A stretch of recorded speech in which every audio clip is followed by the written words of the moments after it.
Magandang hapon sa iyo, Miss Hello, Karen. Ma'am Bernie.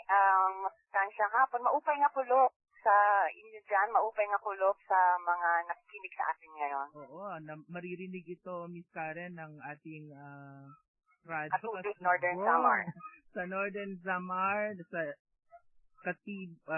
Katubig. Yan. Ikwento mo naman, Miss Karen, yung nai-report kasi ni Lisa 2 weeks ago, yung tungkol sa first BNS Regional Congress sa Eastern Visayas. Kwento mo naman sa ating mga listeners kung ano itong BNS Congress. Yes, Ma'am Bernie.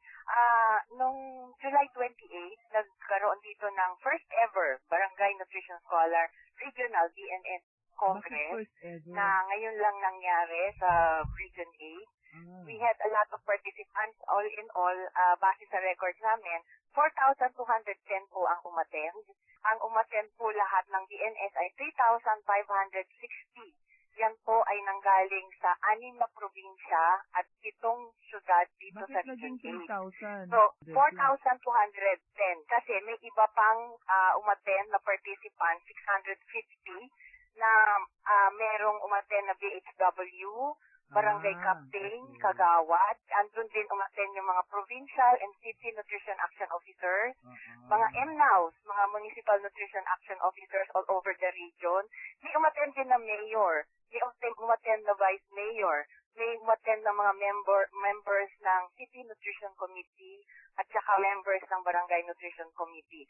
So all in all, 4,210 po yung nakarehistro sa atin na umattend noong July 28. Yes po, yan ang mga guests natin.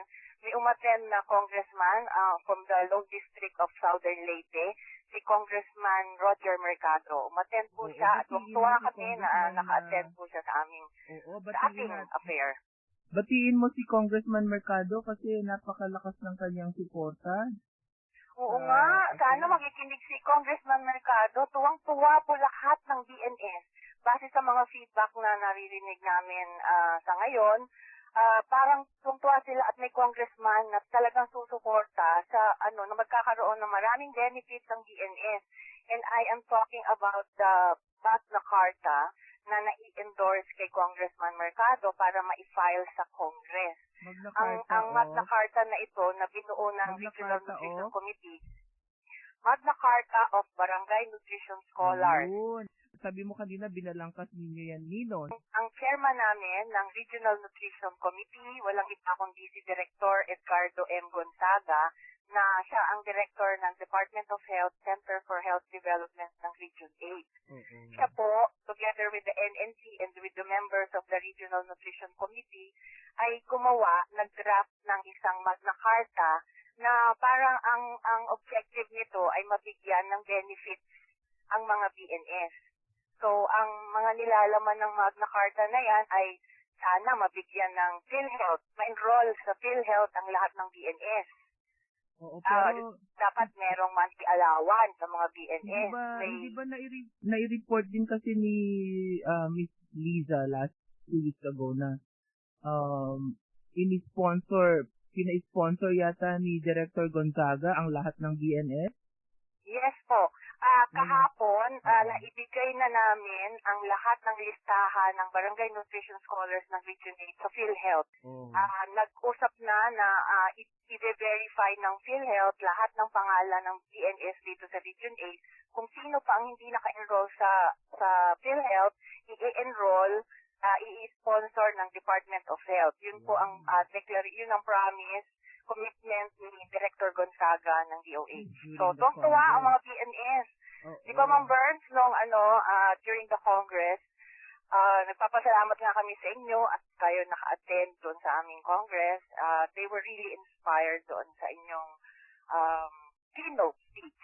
Siguro ang interesante marinig ng mga tao yung paano mo na-manage na makaimbita at saka, di ba kasi ang mga BNS sa barangay, Yes, so, ang lalayo din naman ng mga lugar, ng kanilang mga barangay. Lalo na sa Northern Samar. Sa Tacloban na kumbaga, City. from Tacloban, going to Northern Samar, it will take you about 7 hours travel. Hindi lang yung layo, kundi pati yung suporta, So, paano ninyo na-manage na na-manage na nakarating sila at hindi naman kayo nagkagastos, di ba? Yes, ma'am. So paano nangyari na 3,000 mahigit ang nakarating na barangay nutrition Barangay scholar? Nutrition Scholar. Ang una-una po, Ma'am Burns, kaya natagal lang din kami pagkaroon ng BNS, na Regional BNS Congress, inorganize namin lahat ng mga, sinederate ang lahat ng provincial and city BNS federations all over the region. So sa ngayon, lahat ng probinsya may BNS federation, lahat ng syudad may BNS federation. So after nyan, tinatawag namin sila to a meeting. All the BNS Federation officers or presidents, together with the Provincial City Nutrition Action officers, ay tinatawag namin to a meeting na ito na yung mga plano. Ito na yung gagawin natin. Ito na yung magkakaroon tayo ng Congress. So we need lahat ng BNS ay maka-attend. So tinulungan kami nitong mga Provincial and City Nutrition Action Officers, sinuportahan, hindi lang sa pagpapa-attend, kundi pagbigay din ng mga registration fee. Kasi naningil po kami ng registration fee. So mga local government units ang nagbigay sa mga BNS ng pera para makaregister at pamasahe. Mga bus para makarating doon sa Tacloban Convention Center. Yes, ma'am? Baon pa rin, baon. Nagpadala rin Pati sila baon, opo, ang mga pagkain. Nakakatuwa kasi makikita nyo, bus na dumadating from all over the region.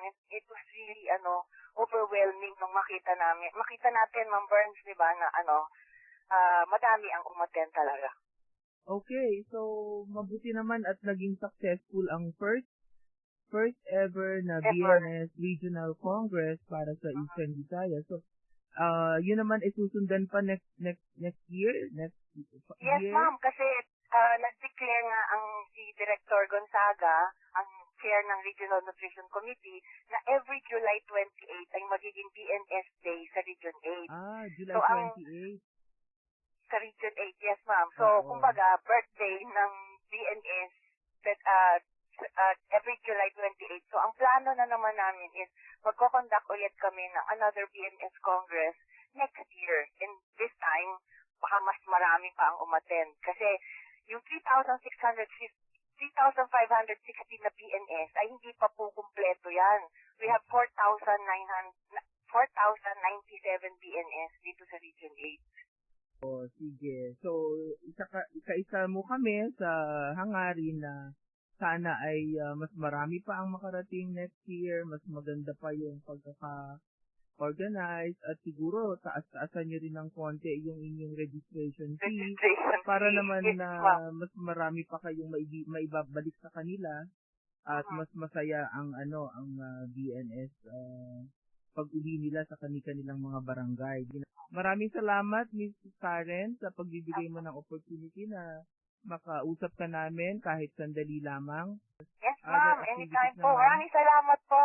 Maraming salamat salamat po din sa lahat ng taga-NNC dyan sa Central Office. Okay. Maraming salamat din, Ms. Karen. Narinig po ninyo si Ms. Karina Santiago, ang ating Regional Nutrition Program Coordinator sa Eastern Visayas. At siya po ang mismo nagkwento sa atin ng kanilang kagaganap lamang na BNS First Ever Barangay Nutrition Scholar Congress for Eastern Visayas. Magbabalik po ang One Nutrition, One Nation. One Nutrition, One Nation. Dito mga nagdaang linggo, 2 BNS ng ating nakapanayan dito sa ating programang One Nutrition, One Nation. Pero sa inyong kaalaman, ang mga Barangay Nutrition Scholar ay under the supervision ng District or City Nutrition Program Coordinator. At isa sa mga masipag at madalas na kinakalampag din ng National Nutrition Council ay si Ms. Alma Socorro Gamad ng Makati City Health Office. At ngayon ay makikipagkumustahan tayo kay Ms. Alma tungkol sa nutrition activities ng Makati City Nutrition Committee. Masustansyang hapon, Ms. Alma. Ay, masustansyang hapon po at malusog na hapon sa inyong lahat, lalong-lalo na po ang mga tagapakinig ninyo. Okay. Salamat sa pagpapaunlak. Naghintay ka yata ng medyo matagal. Hindi naman po.